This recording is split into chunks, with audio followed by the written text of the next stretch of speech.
Haleluya, haleluya, Kristus jaya, haleluya. Tuhan perkasa, bangkit mulia, hancur maut dan dosa. Haleluya, haleluya, Kristus jaya, haleluya. Tuhan cahaya bagi dunia, bawa harapan nyata. Haleluya, haleluya, Kristus jaya, haleluya. Tuhan penabur rahmat Bapa, bawa damai bahagia. Haleluya, haleluya, Kristus jaya, haleluya. Tuhan nyalakan api cinta bagi hati yang hampa. Haleluya, haleluya, Kristus jaya, haleluya. Tuhan mengundang kita semua tinggal di rumah Bapa. Haleluya, haleluya, Kristus jaya, haleluya. Dalam nama Bapa dan Putra dan Roh Kudus, amin. Semoga rahmat Tuhan Yesus Kristus, cinta kasih Allah dan persekutuan Roh Kudus selalu beserta kita, sekarang dan selama-lamanya. Bapak, Ibu, saudara-saudara yang terkasih dalam Yesus Kristus, pesta Hari Raya Paskah masih kita akan rayakan selama 50 hari ke depan. Artinya nanti akan ditutup dalam Hari Raya Pentakosta. Dan suatu peristiwa yang terbesar, mujizat terbesar bagi kita umat Kristiani, umat Katolik khususnya, merayakan misteri Agung Paskah. Karena dalam misteri Agung Paskah itulah kita tahu bahwa Yesus Kristus adalah Tuhan dan Juru Selamat kita. Pada hari ini kita sudah masuk ke hari Rabu dalam Oktav Paskah. Maka tidak salahnya kita mengucapkan Selamat Paskah terus-menerus. Karena Paskah adalah kebangkitan Tuhan Yesus Kristus. Sia-sialah iman kita jika Yesus tidak bangkit, kata Rasul Paulus. Karena kita beriman, maka kita dibangkitkan oleh Kristus. Kebangkitan adalah suatu rahmat ilahi yang sungguh hanya bisa dilakukan karena kehendak Allah melalui diri Yesus Kristus. Perayaan Paskah bagi kita bukanlah suatu perayaan yang biasa-biasa saja seperti perayaan tahunan, tetapi perayaan Paskah merupakan perayaan termulia, terbesar dalam sejarah hidup umat manusia di muka bumi ini.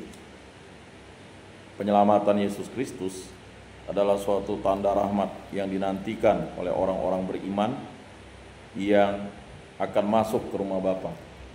Tanpa perayaan Paskah, tanpa penderitaan sengsara, wafat, dan Yesus turun ke penantian, tempat penantian untuk melepaskan belenggu-belenggu dan membawa umat beriman yang layak untuk masuk di rumah Bapa. Bapak, Ibu, saudara-saudara yang terkasih dalam Yesus Kristus, bagi kita perayaan Paskah bukan hanya melihat telur Paskah. Perayaan telur itu mengungkapkan kita lahir kembali. Percakapan Nikodemus mengingatkan kita bahwa Yesus mengungkapkan manusia itu harus dilahirkan kembali karena proses lahir alamiah manusia penuh dengan dosa. Tetapi dengan kita dibaptis, perayaan Paskah merupakan perayaan termulia bagi orang beriman dan tidak beriman. Karena kalau Yesus tidak wafat di kayu salib, bangkit pada hari ketiga, kita tidak akan bisa sampai ke hadapan Bapa di surga. Dan itu merupakan peristiwa yang kita harus syukuri setiap waktu, setiap saat dalam hidup kita. Bersyukurlah kita dipilih Tuhan menjadi umat pilihannya dari berbagai suku bangsa. Karena umat pilihan pertama adalah umat Yahudi, ya, umat Israel, sedangkan kita, ya, karena Kristus Yesuslah kita diangkat menjadi pengikut Kristus. Dan kita menjadi putra-putri Allah karena Kristus. Kita menjadi murid-murid Kristus karena Kristus. Kita menjadi kanisa atau kenisa Roh Kudus karena Kristus. Kita menjadi ciptaan baru yang dilahirkan bukan dari kedagingan, tetapi dilahirkan dari air, ya kan? Dari roh, dari darah. Dan kita dimateraikan oleh darah Kristus untuk bisa selamat. Tetapi keselamatan itu harus kita, ya, memanggul salib kita. Supaya kita layak beribadat di hadapan Allah Tritunggal yang Maha Kudus, marilah kita mengakui dosa dan kekurangan kita. Saya mengaku kepada Allah yang Maha Kuasa dan kepada saudara sekalian bahwa saya telah berdosa dengan pikiran dan perkataan, dengan perbuatan dan kelalaian. Saya berdosa, saya sungguh berdosa. Oleh sebab itu saya mohon kepada Santa Perawan Maria, kepada para malaikat dan orang kudus, dan kepada saudara sekalian, supaya mendoakan saya pada Allah Tuhan kita. Semoga Allah mengasihani kita, mengampuni dosa-dosa kita, dan menghantar kita ke hidup yang kekal. Amin. Tuhan kasihanilah kami, Tuhan kasihanilah kami, Kristus kasihanilah kami, Kristus kasihanilah kami, Tuhan kasihanilah kami, Tuhan kasihanilah kami. Kemuliaan kepada Allah di surga dan damai di bumi kepada orang yang berkenan padanya. Kami memuji Dikau, kami meluhurkan Dikau, kami menyembah Dikau, kami memuliakan Dikau, kami bersyukur karena kemuliaan-Mu yang besar. Ya Tuhan Allah, ya Tuhan Yesus Kristus, Putra yang tunggal, ya Tuhan Allah, Anak Domba Allah, Putra Bapa. Engkau yang menghapus dosa dunia, kasihanilah kami. Engkau yang menghapus dosa dunia, kabulkanlah doa kami. Engkau yang duduk di sisi Bapa, kasihanilah kami. Karena hanya Engkaulah kudus, hanya Engkaulah Tuhan, hanya Engkaulah Maha Tinggi, ya Yesus Kristus, bersama dengan Roh Kudus dalam kemuliaan Allah Bapa. Amin. Marilah berdoa. Allah Bapa, sumber sukacita kami, setiap tahun Engkau menggembirakan kami dengan perayaan kebangkitan Kristus. Semoga perayaan yang kami langsungkan ini membimbing kami menuju kebahagiaan sejati.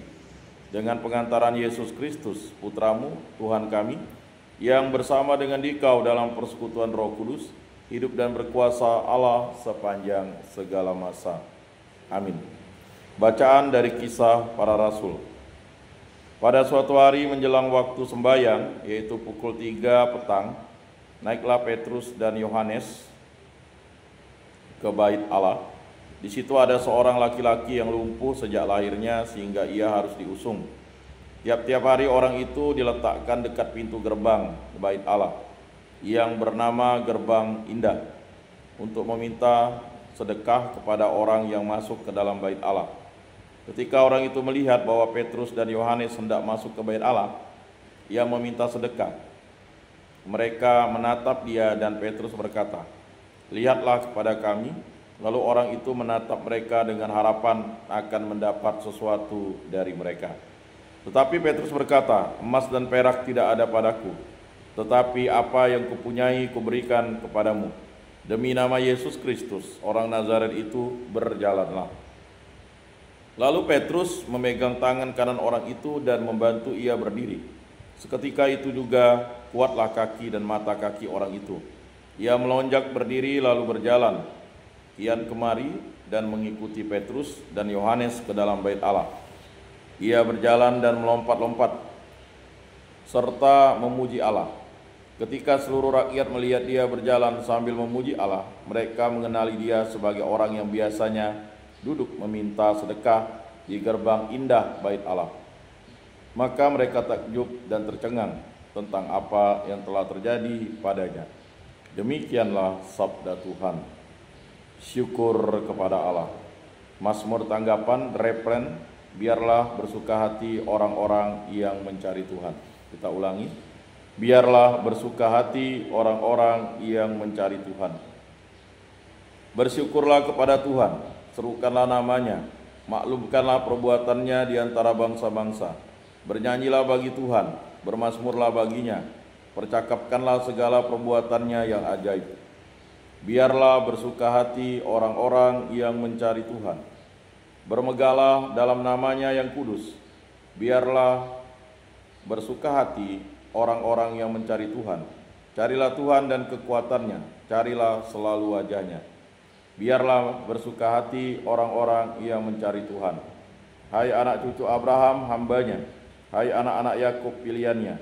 Dialah Tuhan Allah kita, ketetapannya berlaku di seluruh bumi. Biarlah bersuka hati orang-orang yang mencari Tuhan. Selama-lamanya ia ingat akan perjanjiannya, akan firman yang diperintahkannya kepada 1000 angkatan, akan perjanjian yang diikatnya dengan Abraham, dan akan sumpahnya kepada Ishak. Biarlah bersuka hati orang-orang yang mencari Tuhan.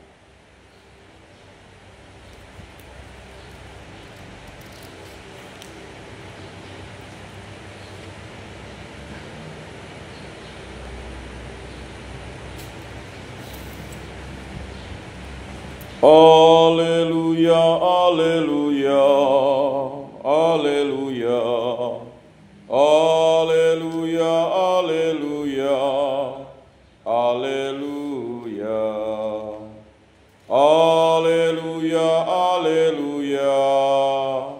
alleluia, alleluia, alleluia, alleluia, alleluia. Inilah hari yang dijadikan Tuhan. Marilah kita bersorak-sorai dan bersukacita karenanya. Alleluia, alleluia, alleluia, alleluia, alleluia, alleluia. Inilah Injil suci menurut Lukas. Dimuliakanlah Tuhan. Sabdamu kupikirkan, sabdamu kuucapkan, sabdamu kuresapkan dalam hati. Pada hari Sabat sesudah Yesus dimakamkan, 2 orang dari murid-murid Yesus pergi ke sebuah kampung bernama Emmaus yang terletak kira-kira 7 mil jauhnya dari Yerusalem, dan mereka bercakap-cakap tentang segala sesuatu yang telah terjadi. Ketika mereka sedang bercakap-cakap dan bertukar pikiran, datanglah Yesus sendiri mendekati mereka, lalu berjalan bersama-sama dengan mereka. Tetapi ada sesuatu yang menghalangi mata mereka, sehingga mereka tidak dapat mengenali Dia. Yesus berkata kepada mereka, "Apakah yang kamu percakapkan sementara kamu berjalan?" Maka berhentilah mereka dengan muka muram. Seorang dari mereka, namanya Kleopas, menjawabnya, "Adalah engkau satu-satunya orang asing Yerusalem yang tidak tahu apa yang terjadi di situ pada hari-hari belakangan ini?" Katanya kepada mereka, "Apakah itu?" Jawab mereka, "Apa yang terjadi dengan Yesus orang Nazaret? Dia adalah seorang nabi yang berkuasa dalam pekerjaan dan perkataan di hadapan Allah dan di depan seluruh bangsa kami. Tetapi imam-imam kepala dan pemimpin-pemimpin kami telah menyerahkan dia untuk dihukum mati, dan mereka telah menyalibkannya. Padahal kami dahulu mengharapkan bahwa dialah yang datang untuk membebaskan bangsa Israel." Tetapi sementara itu telah lewat 3 hari sejak semuanya itu terjadi.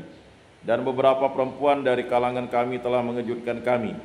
Pagi-pagi buta mereka telah pergi ke kubur dan tidak menemukan mayatnya.